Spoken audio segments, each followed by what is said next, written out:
Mga kabrigada, isa na namang tagumpay ang ating naiuwi. Itinanghal bilang Best Newscast ang Brigada Balita nationwide sa umaga. Yan ho'y sa katatapos lamang na 28th kapisanan ng mga broadcaster ng Pilipinas o KBP Golden Dove Awards. Pagbati po para sa mga tinig na napakikinggan sa programa na sina Brigada Glenn Parungaw at Brigada Gab Dalisay, gayon din sa mga writers, reporters, editors at mga technical personnel. Kasunod dito, nagpapasalamat ang Brigada News FM Manila sa walang sawang suporta ni Boss Elmer V. Catulpos, ang CEO and President ng Brigada Group of Companies. Ang karangalang ito ay patunay ng dedikasyon ng buong BNFM Manila para makapaghatid ng dekalidad at totoong balita at serbisyo para sa inyo, mga kabrigada.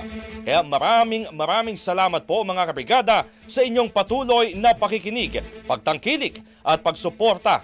Kayo po ang dahilan ng aming patuloy na serbisyo at dedikasyon. Sa huli, mananatili kaming boses ng taong bayan in the heart of changing lives. Brigada Balita Nationwide. Ang bahaging ito ay hatid sa atin ng Guard C Plus with Zinc Capsule. Always protektado ang kalusugan.